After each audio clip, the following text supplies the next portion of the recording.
আচ্ছা দেখো, একটা এক্সাম্পল দেখাচ্ছি, যে এক্সাম্পলটা হচ্ছে যে ধরো একটা ওয়ার্ড তোমাকে দিয়েছে যে ন্যাশনালাইজেশন।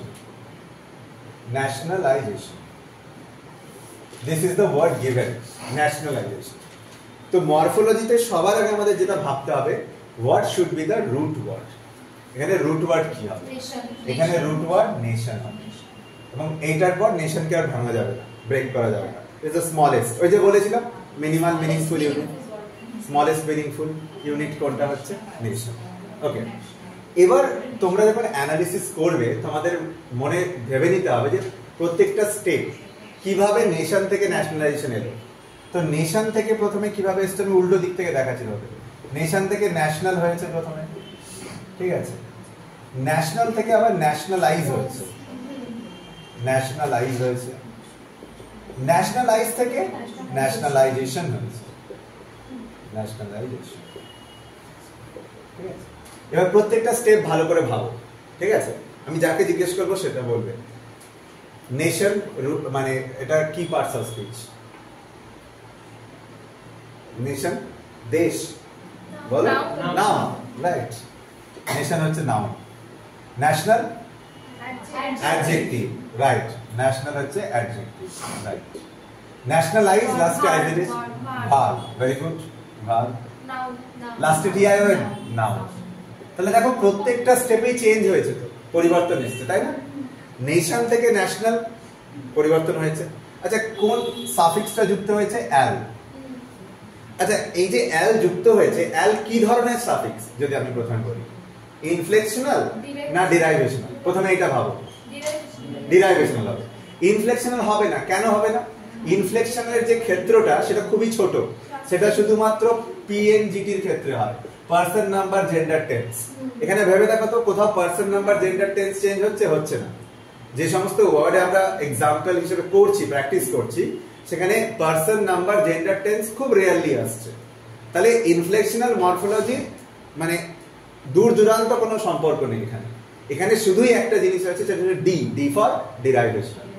এবার ডিরাইভেশনের মধ্যে কি? অ্যালটা কি সাফিক্স শব্দের পরে বসেছে, নেশন প্লাস অ্যাল দিয়ে ন্যাশনাল হয়েছে, তাই না? এটা তো যুক্ত হয়েছে, প্লাস হয়েছে, নেশন প্লাস অ্যাল হয়ে ন্যাশনাল হয়েছে। তাহলে অ্যালটা, এই যে সাফিক্সটা, এটা ক্লাসকে চেঞ্জ করছে তো, মানে নেশন নাউন ছিল আর ন্যাশনাল অ্যাডজেক্টিভ ক্লাসকে চেঞ্জ করছে।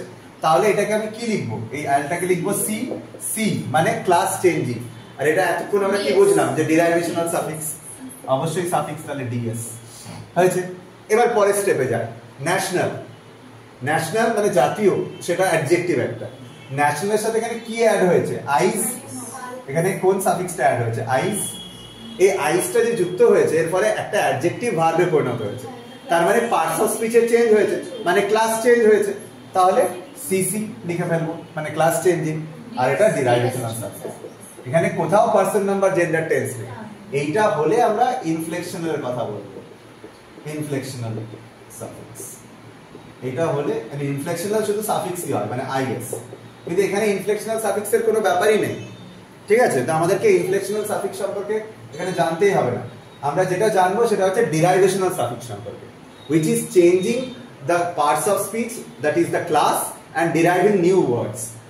নেশন থেকে ন্যাশনাল, ন্যাশনাল থেকে ন্যাশনালাইজ, ন্যাশনালাইজ থেকে আমরা দেখতে পাচ্ছি এশন যুক্ত হচ্ছে, আমরা দেখতে পাচ্ছি এশন শব্দটা যুক্ত হচ্ছে, প্লাস এশন। তাহলে এশন যেটা ন্যাশনালাইজ ভার্ব ছিল, ন্যাশনালাইজেশন নাউন, এখানেও পার্টস অফ স্পিচ চেঞ্জ হয়েছে, মানে ক্লাস চেঞ্জ হয়েছে। তাহলে এশনটাও একটা সিসিডিএস, ক্লাস চেঞ্জিং ডিরাইভেশনাল সাফিক্স। বুঝতে পারছো? যারা অনলাইনে আছো বুঝতে পারছো? বোঝা যাচ্ছে? Is it clear? যে এই যে নেশন একটা নাউন, নেশন থেকে ন্যাশনাল হচ্ছে অ্যাডজেক্টিভ, অ্যাল এই যে সাফিক্সটা এটা ক্লাস চেঞ্জিং সাফিক্স, সেই জন্য CC.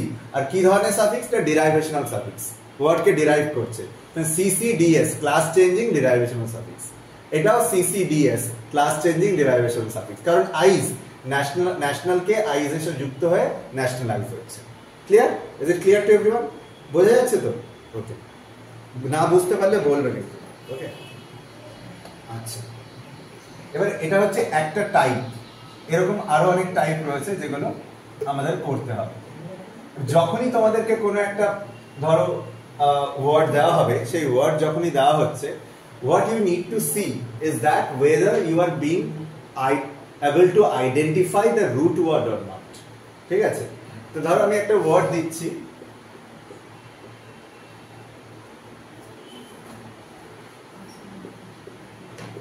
personification. Now think about it. Personification. Person. Right? We all agree that root word would be person. Person থেকে কি হতে পারে? Personify হয়েছে হয়তো। Personify. Personify থেকে personification. ঠিক আছে? তাহলে এখানে ইকেশনটা অ্যাড হয়েছে, এই সাফিক্সটা, এখানে ইফিটা অ্যাড হয়েছে, রাইট? চোখে দেখো আমরা বুঝতে পারছি। এই স্টেপ ওয়াইজ ভেবে দিলে তুমি করতে পারবে। এবার করবো কিভাবে? How do we analyse morphologically the word? Personification বোর্ডে লেখা আছে, দেখো পার্সনিফিকেশন লিখেছো তুমি, খাতায় পার্সনিফিকেশন লিখবে, ঠিক আছে? লিখে এইরকম একটা চিহ্ন হবে, এইরকম একটা, this one, okay, that is straight, it is for stem. Stem মানে কাণ্ড, মানে আমরা জানি এক একটা কাণ্ড, মানে এক একটা যে সাফিক্স সেইগুলোকে বাদ দিতে দিতে এক একটা কাণ্ডে আস্তে আস্তে আস্তে আস্তে পৌঁছাচ্ছি এবং আমরা রুটের দিকে যাচ্ছি, শেকড় বা মূল সেই দিকে যাচ্ছি, ঠিক আছে? সো পার্সনিফিকেশন থেকে একটা স্টেম নিলাম এবং সেখান থেকে আমরা কি পেতে পারি? Personify. Personify, you can get personify. Personify পেলাম এবং কোনটাকে বাদ দিচ্ছি আমরা পার্সনিফিকেশনে? ইকেশন। ইকেশনটাকে বাদ দিচ্ছি, এইরকম একটা সাফিক্স হতে পারে ইকেশন। আচ্ছা, পার্সনিফাই, পার্সনিফাই করা, হ্যাঁ, এটা নাউন আর এটা ভার্ব, ঠিক আছে? তাহলে সিসিডিএস, ক্লাস চেঞ্জিং ডিরাইভেশনাল সাফিক্স। এবার পার্সনিফাই থেকে আমি আবার একটা স্টেপ নিলাম, এই নিচে লিখলাম স্টেপ, আর এখানে একটা সাফিক্স বাদ দিচ্ছি ইফি, ঠিক আছে? এবার দেখো আমরা শিওর যে আমরা রুট ওয়ার্ডে পৌঁছে যাচ্ছি এরপর পার্সন। তো যদি রুট ওয়ার্ডে পৌঁছে যায় তো লাস্ট স্টেপটাতে রুট ওয়ার্ডের ঠিক আগে রুট কথাটা লিখবো, তাহলে পার্সন। পার্সন, আর এটা কি হবে? পার্সন, এটা মানে মোস্ট লাইকলি একটা নাউন, আর সেখান থেকে এটা একটা ভার্ব হচ্ছে, তাহলে এটা ক্লাস চেঞ্জ হয়েছে, CC DS. That's all. Okay, analysis করার সময় আমাদেরকে কোথাও পার্টস অফ স্পিচ লিখতে হবে না, কিন্তু আমাদের বুঝতে হবে যে পার্টস অফ স্পিচটা কিভাবে ওয়ার্ক করছে। পার্সন ইজ এ নাউন থেকে পার্সনিফাই, পার্সনিফাই থেকে পার্সনিফিকেশন। আমি তোমাদের অনেকের অ্যানালিসিস দেখলাম, সেখানে দু একটা এরার হচ্ছে। কিরকম এরার হচ্ছে আমি বলে দিচ্ছি তোমাদের, যে ভুলগুলো সাধারণত তোমরা করছো। সেটা হচ্ছে যে প্রপারলি তোমরা কোনো দাগগুলো দিচ্ছ না। এই যে দাগগুলো যেটা হবে প্রপারলি হবে, যে এই দাগটা কোনোভাবে এইভাবে দিয়ে দিলাম সাইডে, না, তোমাকে একদম প্রপার ওয়েতে করতে হবে, যেটা প্রপার ওয়ে। এবং সেই জন্য দেখো আমি একটা চিহ্ন দেখালাম, যখন আমরা অ্যানালিসিস করছি এইরকম ত্রিভুজ আকার মতো এরকম, এটা হচ্ছে স্টেম লিখবো অলওয়েজ, আর এখানে লিখবো আমরা সাফিক্সটা, বা উল্টোটাও হতে পারে, প্রেফিক্স যদি থাকে কোনো দিকে তাহলে এরকম হবে, তাহলে এটা স্টেম হবে, এই দিকটা যদি সাফিক্স হয় এই দিকটাই প্রেফিক্স হবে। আর একটা কনসেপচুয়াল বিষয় যেটা তোমরা হয়তো জানো, যে যখন আমরা প্রেফিক্স লিখি কোনো, ফর এক্সাম্পল ধরো আমি যদি লিখি আন, প্রেফিক্সের পরে একটা হাইফেন দিই, এই হাইফেনটা ডিনোট করে যে প্রেফিক্সের পরে রুট ওয়ার্ডটা রয়েছে, আনের পরে হাইফেন, তার মানে আনের পরে আনলাইক, ঠিক আছে, এরকম কিছু একটা। আর যদি আমরা লি লিখছি ধরো সাফিক্স একটা, তাহলে লি তার আগে রুট ওয়ার্ডটা রয়েছে, যেমন ধরো কাইন্ডলি, ঠিক আছে, তাহলে রুট ওয়ার্ডটা আগে রয়েছে। তো এই হাইফেনটা ইন্ডিকেট করে রুট ওয়ার্ডকে। প্রেফিক্সের পরে হাইফেন আসবে, সাফিক্সের আগে হাইফেন আসবে, কারণ প্রেফিক্সের পরে রুট ওয়ার্ড থাকে, সাফিক্সের আগে রুট ওয়ার্ড থাকে। ক্লিয়ার?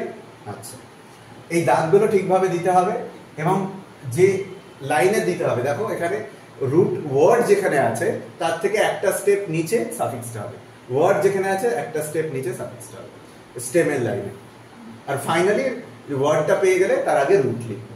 ক্লিয়ার? এই স্ট্রাকচারটাকেও ঠিকভাবে আমাদের লিখতে হবে। আর সাফিক্সটা বা প্রেফিক্সটা কি ধরনের সাফিক্স বা প্রেফিক্স সেটাও মেনশন করতে হবে। ক্লাস চেঞ্জিং না ক্লাস মেইনটেইন, পাশেই করতে হবে, ওয়ার্ডের পাশে লিখতে হবে। ক্লাস চেঞ্জিং না ক্লাস মেইনটেনিং। এবং আরেকটা বিষয়, এই যে ক্লাস চেঞ্জিং বা ক্লাস মেইনটেনিং, এটা শুধু ডিরাইভেশনাল মরফোলজিতে হতে পারে, ইনফ্লেকশনাল মরফোলজিতে হবে না। ইনফ্লেকশনাল মরফোলজিতে একটাই জিনিস হতে পারে আইএস, ইনফ্লেকশনাল সাফিক্স হতে পারে, সেখানে প্রেফিক্সের গল্পই নেই, শুধু সাফিক্স রয়েছে। ক্লিয়ার? বোঝা গেল? আরো দু একটা এক্সাম্পল করি আমরা, তাহলে বুঝতে পারবো। ঠিক আছে, এবার একটু বড় এক্সাম্পল করা যাক। ঠিক আছে, লেটস কনসিডার যে যদি আমাদের এমন কোন একটা টার্ম দেওয়া হয় যেখানে ধরো আমি এরকম বললাম যে অ্যানালিসিস, যে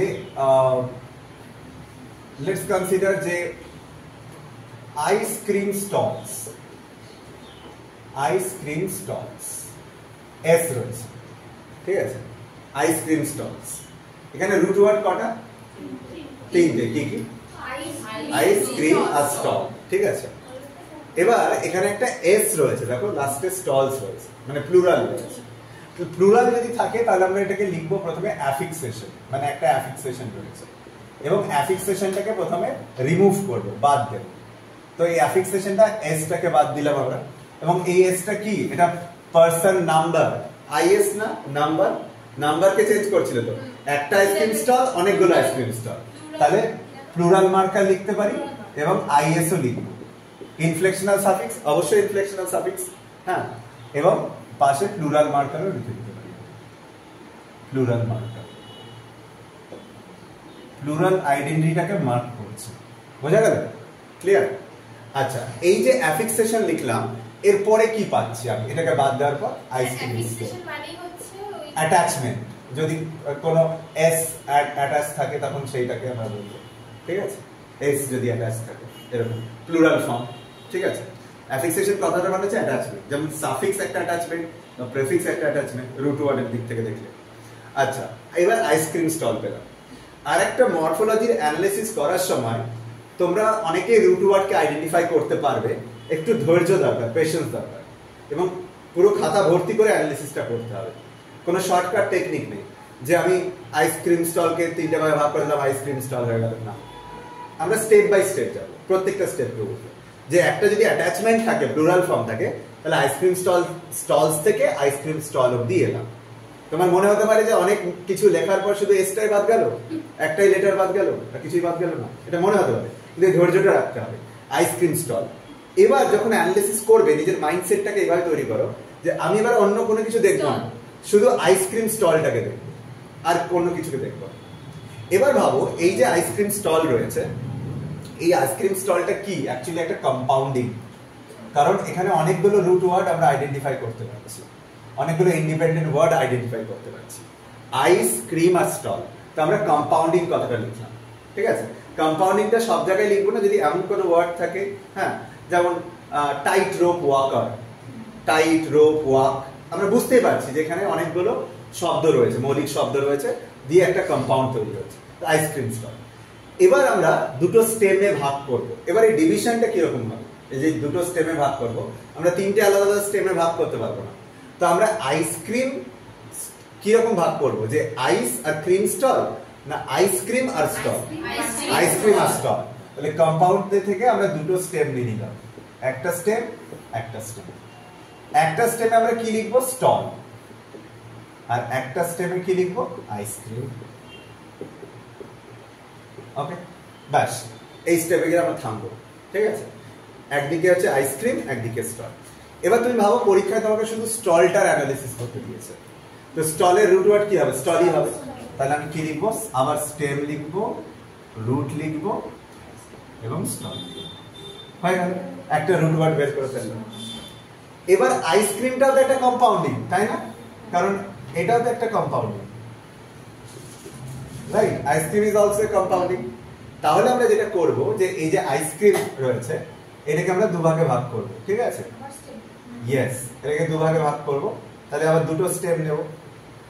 একটা স্টেম কি হবে বলো? আইস হবে, আর একটা স্টেম ক্রিম হবে।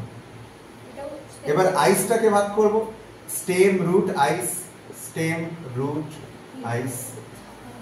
আর ক্রিমটাকে, হ্যাঁ, তুমি আইসক্রিম ভাগ নাও করতে পারো, যে তুমি আইসক্রিম কাউকে দেবে না, নিজেই খাবে, আচ্ছা, তার স্টেম, রুট আর ক্রিম।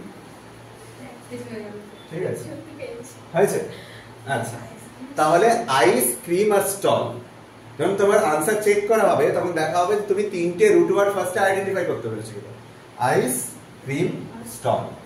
ওকে, আর এখানে একটাই আমরা মার্কার পাচ্ছি, ইনফ্লেকশনাল সাফিক্স এস একটা, আর সেরকম কোনো সাফিক্স নেই। তাহলে স্টেপ বাই স্টেপ করব। যদি এস কোনো প্লুরাল অ্যাটাচমেন্ট থাকে তাহলে সেটাকে অ্যাফিক্সেশন বলা হয়। যদি অনেকগুলো ওয়ার্ড থাকে, রুট ওয়ার্ড একটা ফ্রেজের মধ্যে থাকে, তাহলে সেটাকে কি বলবো? কম্পাউন্ডিং বলবো। যেমন আইসক্রিম স্টল বা আইসক্রিম, যেখান থেকে অনেকগুলো রুট ওয়ার্ড পেতে পারে। এবার কম্পাউন্ডিং কে দুটো স্টেমে ভাগ করবো। তারপর যেটা মোস্ট লাইকলি ওয়েতে ভাগ করা যেতে পারে যে স্টলটা কিসের, না আইসক্রিমের, সেজন্য স্টলটা একদিকে, আইসক্রিমটা একদিকে। এবার স্টলটাকে আলাদা করলাম, স্টেম, রুট, স্টল করলাম। আরেকটা স্টেম নিলাম, আইসক্রিম এলো। আইসক্রিম একটা কম্পাউন্ডিং, তাহলে একটা কম্পাউন্ডিংকে দুটো ভাগে ভাগ করতে হবে অলওয়েজ। দুটো স্টেম নিলাম, একটা আইস, একটা ক্রিম। এবার ভাবো পরীক্ষায় তোমাকে আইস অ্যানালিসিস করতে হচ্ছে, তো আইসের স্টেম, রুট, আইস ডিরেক্ট হবে, আর কোনো সাফিক্স প্রেফিক্স কিছু নেই। এখানেও তাই, ক্রিম, স্টেম, রুট, ক্রিম। তাহলে এইটা হচ্ছে আইসক্রিম স্টল। এখানে অ্যাফিক্সেশন এবং কম্পাউন্ডিং অবশ্যই লিখবে, ঠিক আছে?